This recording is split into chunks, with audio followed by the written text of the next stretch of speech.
All right, ladies and gentlemen, welcome back to the channel. The best Buck news possible. Absolutely beautiful. Liam Coen withdraws from the Jacksonville Jaguars head coaching search and will return to the Tampa Bay Buccaneers on a new contract per sources. So, as we know, he's the Buccaneers offensive coordinator, and he will be returning to this Buccaneers team for a second season. League sources confirm, taking himself out of contention for the Jacksonville Jaguars head coaching vacancy. This is the best news possible. Now, the Buccaneers were in a very similar situation last year where Dave Canales, the OC, got a head coaching gig with, of course, the Carolina Panthers and Bryce Young. Liam Coen, even better than Dave Canales. Baker just had career numbers across the board. We'll talk about that later on in the video. The thought was, this might happen again. But still, Tampa's becoming this hot spot, even if they lost to Liam Coen, which I don't want to at all. I think this guy drew up beautiful plays. I think he had the offense playing as efficient, as effective as humanly possible. It was the fourth best rushing team in the NFL, and that's something we haven't seen in Tampa Bay in just forever. Like literally forever. But, on the contrary, Tampa is becoming kind of like this, hey, man, we're hiring young offensive coordinators, bright dudes, and then you spend 1 year in Tampa, 2 years in Tampa, and then you get a head coaching gig. So they'll have their shot at the litter, the cream of the crop, or the creme de la creme in probably next offseason when Liam Coen ultimately ends up leaving. But neither here nor there. Coen, 39 years old, is going to receive a new contract that puts him amongst the highest paid offensive coordinators in the NFL. And before we get any further into today's video, hit that like button, hit that sub button for daily Buccaneers content. Try and get this video to 100 likes, folks. That would mean the absolute world to me. We got off-season content coming 24/7, so don't worry. It has been freezing. It has been horrible here in the Tampa area. I think it snowed in Florida in the Panhandle yesterday. Absolutely insane. But even despite this weather, Liam Coen is he's loving it here. So this was really stressful in the sense of he interviewed for the Jacksonville Jaguars job 1 week ago, and he was expected to have a second round interview this week, but obviously he just canceled it. It looked like he was the front runner. Ben Johnson, the Lions offensive coordinator, just went to Chicago to be the head coach. And that was, Ben Johnson, Jaguars wanted Ben. And it kind of seemed like, Liam Coen might actually, I don't think any Bucs fan or any NFL fan would have been shocked if they went on their phone, they went on Twitter one morning and he was the head coach for Jacksonville. But this is awesome, man. That Bucs season was beautiful. I mean, it truly is. They dealt with so many injuries. Bucs fans know this, specifically their secondary. They're going to go out there. They're going to have another phenomenal draft. They're going to have another phenomenal free agent period. And you gotta recognize this before we get into the offense. What Tampa is doing right now is they're like pretty much paying for their championship.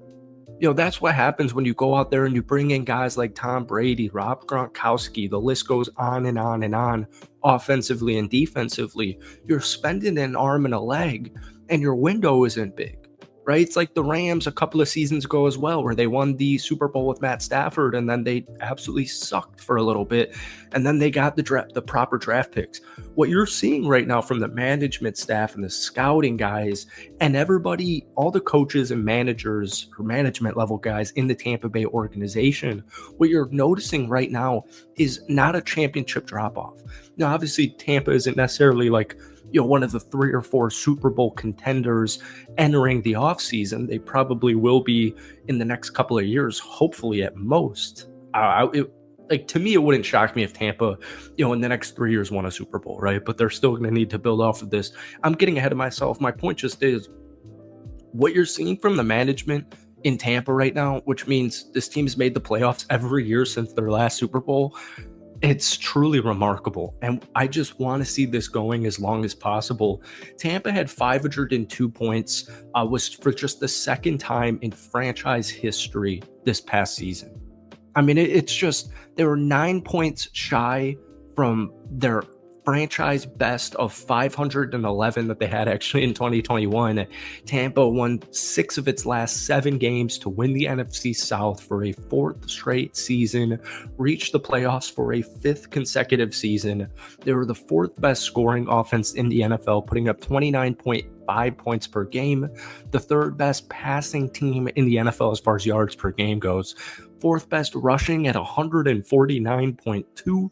They were second in the NFL in yards per play, and they weren't throwing, Baker was throwing some interceptions, but for the most part, up until actually, I was going to say up until the end of the season, turnovers were fine, but it still kind of was their pain in their ass for majority of the season, specifically later on. But Baker Mayfield, most importantly, just had a career year, career highs across the board, completion percentage at 71.4%, passing touchdowns at 41, pass attempts at 570, passing success rate at 53.9, and quarterback rating of 106.8.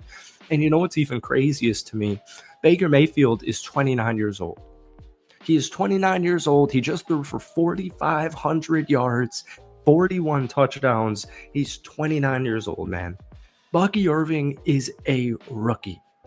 He's a rookie who just had over 1,100 rushing yards on the season, 8 total touchdowns. He ran over 200 times, so it's not this small-ass sample size.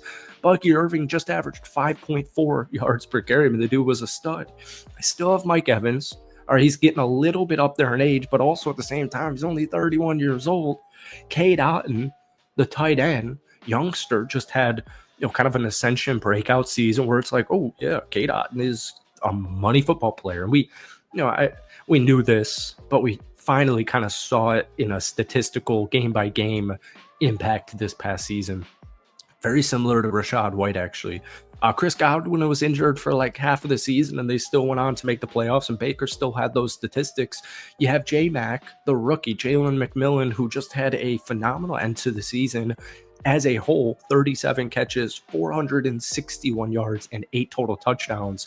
But what was crazy was that final 5 games of the season where he had 2 touchdowns against Vegas. He had a touchdown against Dallas and the Chargers, 2 against Carolina, 1 against the Saints.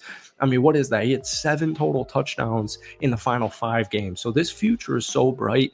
The offensive future is so bright. I know a lot of people are you're either fully on board with Todd Bowles or you're completely off the train.